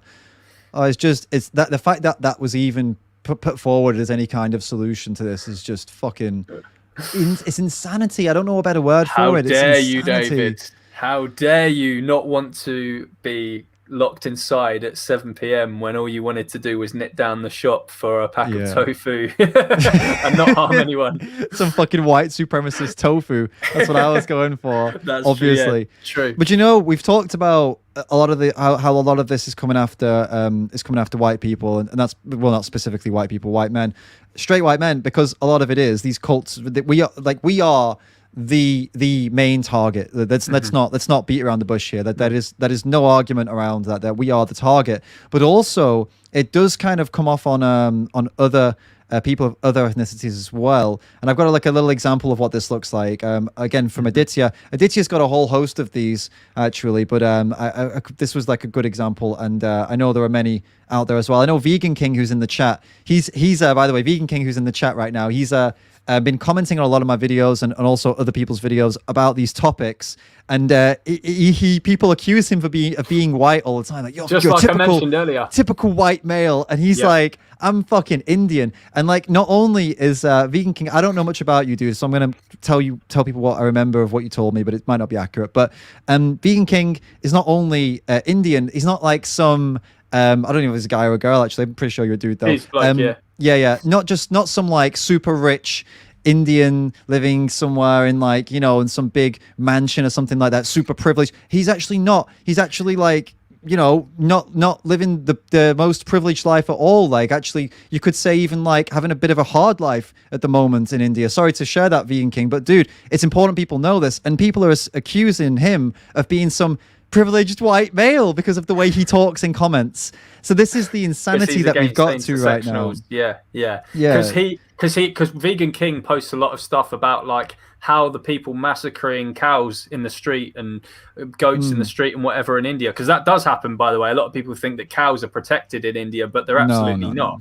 And he posts about how the animal is the victim, not the people doing it. And he gets called, all these names because of that by the intersectional woke mob in India. Exactly. And even just for defending comments like, points from you and points from me and points from other people, he also gets accused again for those reasons too of being some kind of savior, white savior, and white veganism and shit like that. And this is this is from Aditya, this post here. Look, so it's guys, I think you can read it, but I'll read it out. So someone called Jenna If a POC says that something is offensive or racist, you, as a white person, do not get to decide it isn't. Aditya, being a POC by her standards, Indian, your tweet is racist, and then what happens? Blocked. It's so funny. And really, that is a beautiful representation of the inclusivity and raising POC voices and all that shit that they claim to be doing. And there you go. Silence him. He said the wrong thing. Wrong speak. He said wrong speak. So we need to shut him up. She's literally silencing brown people's voices. Like she's just basically fucked off his comment, calling her out, and she'll carry on tweeting after that as if nothing's happened. Obviously, it's brilliant. I think I love it. It's one of my favorite examples of this from Aditya. He sent me other ones in the past, but I think this is the most clear cut of it. And there are many, many examples of it. But I was using this to reiterate here that, yes, white men are the focus of these cult behaviors. They are the enemy, the devil, Satan, whatever, in the church of woke. But also they're not afraid to also go after and silence and cancel people who aren't white as well if they're saying the wrong things. You really... you can be the victim of this, or victim's the wrong word, I don't know, victim. You can be the target of this, whoever you are. And, just be aware of that. Before we go to, we can do a Q&A, guys, but it'll have to be relatively short. And before we do, I'll just want to, I'll explain first of all. If you have questions and you want to ask them now, but be aware that if there are a lot of them in the chat, I will only be going for the ones that I've got through Streamlabs and Super Chat. So if you really, really have a question you really want us to answer, you want it to be guaranteed answered, use Streamlabs to send it through. We will answer it right now. Otherwise, if you don't want to do that because you are maybe you can't afford to, or you're stingy, whatever the reason is, just put them in the chat and I'll get to them if we get time. All right. And we already have just one contribution so far from Mark, who's not asked a question but just has given a statement. So I'll just read it out. Mark says, brilliant commentary. When the entire planet is on fire, as the Western US and Canada are now, hopefully more people will wake up and stop supporting meat and dairy. And it goes on a little bit more, but I couldn't fit it in. It says, which is destroying the biosphere and heating the atmosphere. So yeah, thank you so much, Mark, for your contribution. And no, I mean, that is a good point. There are parts of the world right now that are literally burning up on fire. And you're totally right. Yeah, a huge part of that is the meat and dairy industry. However, for me, I don't see that as the strongest argument, because that can be mitigated without veganism, without animal rights. I need to be like, this might be controversial, the most controversial thing I've said actually, but the problem I see with environmental plant-based diet promotion is that it doesn't take into account animal rights, and we could still have animal products, environmentally friendly animal products in the world, and mitigate climate change. So that to me feels like it's a little bit of it seems like a solid foundation, but it falls apart when you actually look into it. And actually, yeah, you can get sustainable animal products. So that's not, sustainability isn't why we do this. And sustainability itself isn't a justification to do whatever you want. You could wipe out half of the population of humans on the planet and it would be extremely sustainable. It doesn't justify doing it. The same way as, sustainable animal products doesn't justify putting animals through hell. Right, that's the way I see that. But I still, I agree with what you said, Mark, that the world being on fire and maybe it will make people start to look at their choices and be more ethical. But we need to follow that up with the true, animal rights message to make sure they go all the way and do it for the animals as well. What do you think about that, George? Do you have any comment on that? Well, yeah, I think that, it's always safest just to fall back on the animal rights arguments. I don't like getting distracted into the environment arguments anyway, just because, I don't like to do it because we wouldn't do it for another justice issue. I mean, it's absolutely right, what Mark has said, but I tend to just use the animal rights arguments and stuff when I'm outreaching people and stuff like that, because, if it was a human rights issue, we wouldn't start talking about, it's bad to stab and gas humans because deforestation or something like that. We'd always focus on like the victim. Yeah, absolutely. Not that there's anything wrong with what you said specifically, Mark. It's just the way. Yeah, I'm just sort of going off what David said. Yeah, and I get what you mean. I agree with you as well. I don't say there's nothing wrong with environmental activists vegan environmental activists per se. I just think, yeah, relying completely on the environmental argument is flawed. But talking about it, even though it has flaws, doesn't necessarily mean I don't think it's wrong. It can be very powerful. And I think it just depends on who you are, where you're at, what knowledge you have, and what you're most comfortable with as well. AD's asking a question. Any books you guys would recommend on speciesism or similar topics? 100%. Eternal Treblinka by Charles Patterson. It's an incredible eye-opening book that talks about how human oppression stems from animal oppression. And it talks about all of the horrific, disgusting things that have happened to humans throughout history, and essentially how that was modeled on what we as humans do to farmed animals. There's so much that I could go into here, but it's a fascinating read. So it's a book that absolutely every vegan should have in their arsenal. Eternal Treblinka by Charles Patterson. Cool.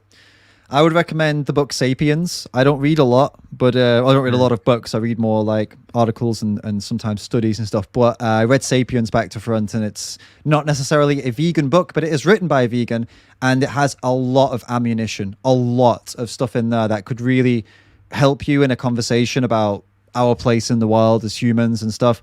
Really, really opened my eyes to a lot of stuff. For example, I opened my eyes to how there are entire species, for example, of giant animals that used to roam the earth with humans. Like, I'm talking like giant, I don't remember giant guinea pigs, for example, guinea pig type animals, monsters, like giant ones.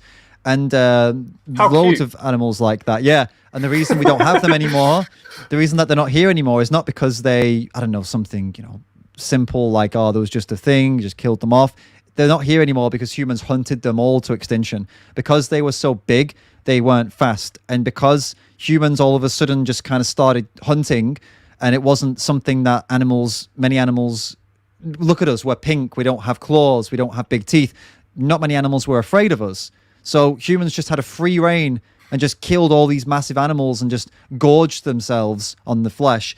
And that's what led to all these different animals being extinct. So little things like that you never would have known. That book has a lot of them. And when you talk about veganism and you start to get into these kind of discussions, it's really cool to have these little tidbits of like, hey, did you know this? And people start to realize that, wait a minute, we're a bit of a fucking plague on this planet, aren't we? Maybe we should start being a bit better. I have to just, I have to mention one more book as well, David. Sorry, sure. Before we move on, because it just came to mind. Sorry to interrupt, but go ahead, man. Sorry. It's it's the name of my channel, Carnism Debunked. So I have to also recommend Melanie Joy, who obviously coined the term carnism. Her book, Why We Love Dogs, Eat Pigs, and Wear Cows. It's like me and Melanie Joy. There's a lot of stuff that we don't agree on, but her book, Carnism, is incredible. Like how she's researched how philosophically it is actually an ideology. What humans are doing to animals, this is a groupthink. It's an ideology. It's not just this, oh, we're omnivores and it's nature thing. It very well explains how it's actually sort of this ideology that's being that's infected society. Cool. Good to know. Awesome. Cool. Awesome. Another question by Ray Sleever says, David, when will you address the fact that you're too white to be right? I'm stingy. I mean, I think we've addressed it fully right here and now. We both acknowledged that we are too white to be correct with any of these points that we've made. And that's why you should just dismiss every single thing you've heard up until this point. I mean, we are white, and that means that we can't be right. So cis white males, the ultimate privilege points, dismiss everything we've said. Everything you say, the validity of it is completely dependent on the amount of melanin in your skin and also your sexual orientation and whether you were born with the sex that you have now or not. These things are what determine your level of being correct or incorrect, not the evidence, because evidence doesn't exist, remember? Concept. Keep that in mind, all of that. Yeah, this is, it really is trying to tear apart the fabric of what we know, isn't it? Like this kind of theory of who you are is determining whether you're right or wrong, like not science. It really is trying to redo the damage that religion already did. Mm-hmm.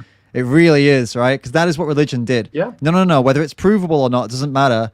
God did it. And if you say that different, you're going to get dead. And now it's like you're going to get cancelled if you say science did it. It's science is wrong. My feelings are right. Feelings are the new religion, basically. I love how you pointed out as well earlier, David, that white male is like the devil to this cult. That's a great point that I hadn't actually, I mean, I say I hadn't considered it. I know that we're the ones who are being demonized, but the way that it works, like the church of woke, and that's how we're sort of painted to them and how brainwashed they are, because they must be walking down the street and they see a white male. Michael Moore even said it. He's brainwashed by this woke cult, and he said something like, he was talking about how if you walk down the street now in the US and you see 5 white males walk towards you, you better cross the street because X amount of them, the statistics show that they voted for Trump. Because everyone who voted for Trump is a dangerous murderer, right? Yeah. But you know what? I just had a really funny thought. So if half the population of the US, if white males are the devil, then what is hell? So like, where would hell be in that world? Is it like I don't know, like a Florida, biker rally? Or like... Oh no, Florida's not. No, like Wisconsin or Ohio or. Do you know? Actually, no. Montana. It would be where I am. Montana. It would be where I am right now. Finland. Finland is hell. It's like 98%, something like that. White people here. So yeah, I am in hell right now, guys. You're much safer, guys, in Saudi Arabia, Uganda, Pakistan, Iraq. Afghanistan, you're much safer there.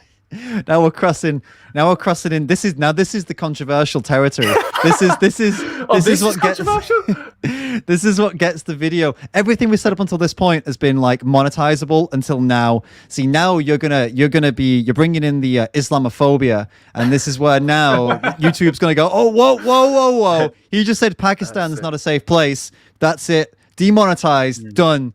It's instant. That's how it goes. How dare I mention that, gay people and women are still fighting for rights in various countries across the world, and that in Finland, everyone is equal. Yeah, man, don't quote facts and statistics are white supremacist things, right. Man. You can't do that. It's feelings, right? What you're saying could hurt someone's feelings, that's true. That's more important than the factual evidence of what you're saying. So, yes, got to keep that in mind. I'm sorry about this, Stacey. The last time I sent a super chat via Streamlabs, I started getting charged every month. Never heard of that before, guys. If that happens to you, let me know. And if I'm receiving your money, I'll send it back to you if you want it back. I've never heard of that before. Streamlabs has never done a monthly. Maybe you signed up for Patreon instead, and if you did, again, look, if that happened to you and you just show me and I'll send you your money back. It's so weird. All right, Joshua Chapman's asking, David, do you agree with Vegan Gains saying we ought to stop predatory animals from murdering in nature? No, I suppose. No, I'm not. I think no, I don't agree with Vegan Gains, but there you go, that's the answer. George, do you agree with Vegan Gains on that topic? We absolutely do need to stop predatory animals from murdering in nature. That should be something that we do as the so-called moral benevolent species that's meant to be the caretaker of this earth. I mean, it makes no sense that we would stop humans from murdering animals, but then just let lions do it. For me, that just makes no sense. To the victim, it's the same thing. They've been torn apart. I just don't agree with Richard that shooting them is the right way to go about it, because I do see inconsistency problems there. For example, like I did a video on this actually, called Vegan Gains Thinks We Should Kill Predators. People can see my more in-depth view on that. But yeah, I don't agree with the common. I see it as an appeal to nature that vegans use, that we should just let nature take its course. Nature fucking sucks. We should intervene in nature. Nature is shit. Right. But so your solution is, well, there's no solution. We should intervene, but we don't know how. That's what you put forward. Yeah, I did come up with like a potential solution at the end of my video. I don't know how viable it is, but like if George ruled the world, I would basically put the predatory animals in sanctuaries and feed them like lab-grown meat or something like that. That would be my solution. But yeah, for me, it just makes no, like, why do we say that a guy stabbing a cow in the throat with a knife? Why are we like, no, we have to stop this. This is wrong. but then we're just allowing like a zebra to have their guts brutally ripped out by a lion, the suffering that involves with that, we absolutely should be intervening there. Yeah, I guess for me, I would say it boils down to the necessity, whether it's necessary or not. And then if it's not possible to take every single carnivorous animal and keep them somewhere where they can be living, they need to be, their well-being needs to be still a massive priority. If it's not possible to keep their well-being high and feed them without that, then the only solution is to leave them. And especially considering the major problem right now isn't wild animals being eaten by lions, for example. I'd say the main issue right now is that whatever 8 billion humans and the animal holocaust, for sure. That's what we should. We can talk to humans, we can't talk to lions and so on. So I do think our focus needs to be on the animal holocaust. But I don't know if anyone knows of the YouTuber Humane Hancock, for example. He's been doing a lot of videos lately about like wild animal suffering and stuff. And this is absolutely something we need to be discussing as humans. Suffering is all bad. We shouldn't categorize suffering and say, if it happens in nature, that's just the way of the world. But if humans do it, this is wrong. All suffering is bad, and we should do what we can as a species to alleviate suffering. I would disagree with the point that we need to discuss this. The reason being, I would say like discussing this is like, it's like the house is on fire and we're talking about the front door. It's like, well, the front door is only a door. What about the rest of the house? Like Animal Ag and the Animal Holocaust is the house. And this part is, for me, it's the opposite way around. I think this discussion is, honestly, I think it's an interesting discussion. I'm not saying I don't like it. I watched that video of yours. Now you spoke about it. It came back to me. I watched your video. I've watched a little bit of Humane Hancock. I've seen a little bit of the discussion on this. I find it interesting, but I actually, I don't see it as let's say frivolous, I think maybe the word. I don't see it as something that is like a necessary conversation. If anything, I see it as an interesting intellectual pastime to discuss it, but it has no real world application right now. And I don't think it ever will. I don't think we'll ever be at a point, at least in our lifetime, where this is a serious conversation being taken seriously by people with the power to do something. I really don't think we'll live to see that day. But then again, I also don't think we're going to live to see the day where animal rights is taken seriously by the majority. I think that'll happen after we're gone. But I know it will happen, but I just don't think it'll be our lifetime. Did people in 1900 think that they would live to see the day where two guys could have a live stream from two different countries and see each other? I mean, we'll get bogged down in this debate for hours, which is that's what I mean. Yeah. But let's talk. Let's go to super chat here from Stacey Trash Carcass. It's not an appeal to nature. Intervention is human supremacy. So that's another take on it, I suppose. An interesting take on it. I guess you would have a lot to say about that. But maybe we can just close that one off and move on, because like you said, maybe we could do a separate stream. I respectfully disagree, Stacey, but okay. we can chat about that another time. We'll do another stream another time, maybe. And you could get Vegan Gains on to discuss it, David. Yeah, maybe. Come on, wouldn't he? I don't know. We've never really. I mean, we spoke like once over Facebook a long time ago, but no, we're not on talk. We don't really talk or anything. So I don't know if he would just come on my channel. Maybe he'd have me on his channel to disagree with him if I put up a solid argument in a chat. Maybe just drop him an email, say here's why I disagree, bring me on. Yeah. But we'll see. Maybe. I don't know if that's the hill I want to die on, mate, to be honest with you. This is what I mean. It's like, I find it to be a bit of an insignificant conversation. So I guess I don't know if maybe you didn't see when I said this, but people were asking me like, what do you think of Dr. Avi and Vegan Gains and what they say about this, that. And it's like, I have big respect for Vegan Gains, Richard. I have big respect for Dr. Avi. I think they're both great thinkers. Humane Hancock too. Great thinkers. Lots of interesting stuff. But I kind of see it, and I made the analogy of, it's kind of like someone who is an incredible guitar player and really, really skilled, really amazing, and they can rip out a solo, and it's like, that's awesome and everything, but we kind of call that guitar wanking, because if you're not playing in a band, you're just literally showing everyone how awesome you are, which is great and impressive, and it's really good to watch, and it's a nice pastime, but you're not part of any team. You're just kind of doing something that's off to the left, and it's all good fun, or off to the right, it's all good fun, but it doesn't really work with the rest, if that makes sense. It's not really like you're working as a team to achieve something. You're just kind of going off and having a good little guitar wank. And like, that's nothing wrong with that. I enjoy a good guitar wank. I like watching people shred. Like like watching Dr. Avi. I like watching Gaines do the shredding, like intellectual shredding. But in reality, does that have any impact on on us as an activists, the animal rights movement, that conversation on wild animal suffering? Does it actually have any? I'd say no, it has no impact at all. So then I'm left thinking, why am I going to talk about it? Then I don't want to just guitar wank, And again, there's no shade. I think it's great that these I'm interested in the conversations. I like listening, but I just don't know if that, it seems to me like it's like intellectual wanking, guitar wanking. Mm-hmm. You know what I mean? Did you get that? Yeah. No, I was waiting for you to Wait. move on to the next comment. Yeah, I am going. Yeah, I just wanted to. It went silent. I couldn't hear anything from your side, so I thought I might have cut out. No, continue, mate. Continue. Next Sweet. comment. All right, so let's have a look. I don't know how long do you have, by the way? There's a lot of comments, so maybe put a time limit on it in case. Yeah, do what? 10 minutes more or something? All right, sweet. Let's have a look. All right, guys. I'm way back behind on questions, but I'm going through real quick. All right, I'm gonna have to just jump to the most recent ones. Like I told you guys, the only way you could guarantee your question would be answered was by making a contribution. So unfortunately, if I've missed your question, I've missed your question. You knew the rules. You were stingy. So that's your call. All right. Or maybe there weren't many left. Okay.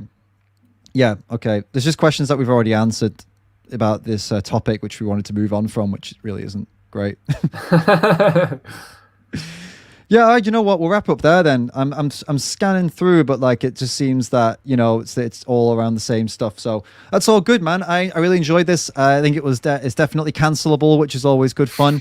Yeah, anyone who you think needs to see this, guys, if you think someone needs to see this, someone who's getting into this kind of world, then definitely shoot this video over to them, or maybe find the bits that you like and timestamp them so they don't look at, it's 2 hours, it's too long. Timestamp it, give them some bits that maybe they would find useful.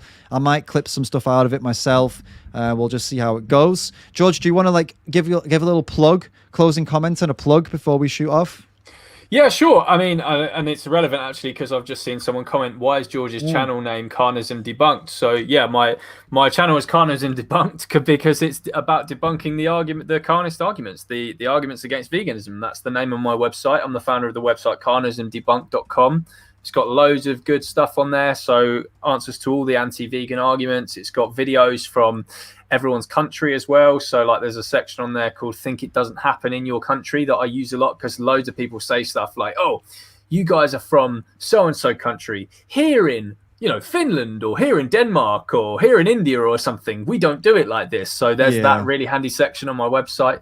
And subscribe to me on YouTube, guys. Just Carnism Debunked is the channel name. I need more subscribers, and that's my name on Instagram as well if you want to follow me. And thank you all so much for joining and for the comments and for the discussion. It was really interesting.